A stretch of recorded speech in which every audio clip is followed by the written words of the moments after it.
What's up, guys? This is OmegaLiar, and today I'm bringing you my second of Top Gear laps.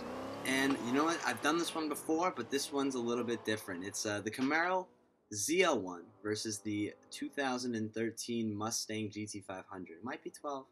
Don't know which model they actually put into the game. But you know, last time I did this this comparison, it was the SS versus the old GT500.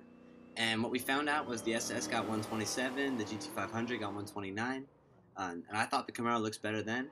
But you know, it's a new year. Camaro looks a little bit different. Mustang looks a little bit different.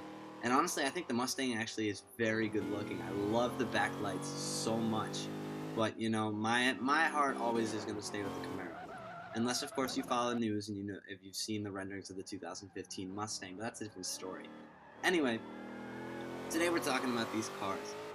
Both of them have ridiculous horsepower outputs, over 500 and over 600 respectively, and I mean, it's going to be a close comparison. We know the Camaro handles better, we know the Mustang is faster, and that's just how it is.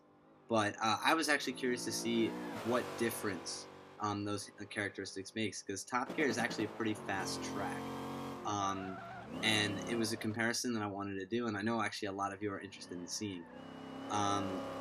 So nonetheless, let's get right into it. Camaro, totally stock, I want to remind you. These cars have no upgrades whatsoever. Was able to run a 1:24.155. And this is in the B class.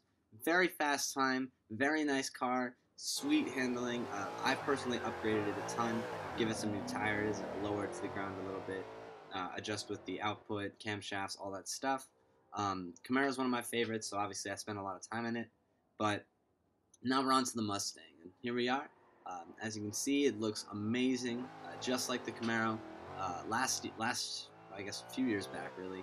I wouldn't have said that, but they really did do a nice update with the styling, the backlights, and everything. So, but there are a few things to note about the Mustang, and this actually goes into if you decide to upgrade it as well. The Mustang just doesn't handle as well. Because its base stats are such high horsepower, the car actually ends up laying a lot. It's actually kind of high off the ground. Its center of gravity is a little bit off, and it kind of goes all over the place in the corners. Although I actually managed to keep it under control pretty well. But I have noticed that when I was driving it around regularly, it sort of wobbles about a ton, and it drifts a bunch because it's just got so much power. And as you can see right here, it's kind of smoke flying up.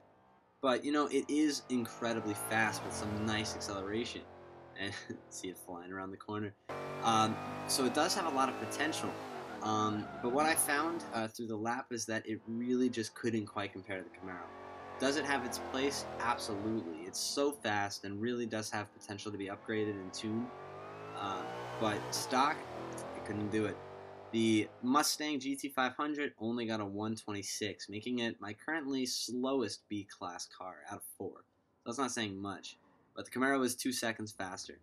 So it is what it is. They both look great. They both sound great. They're both fast. It's just handling versus speed at that point.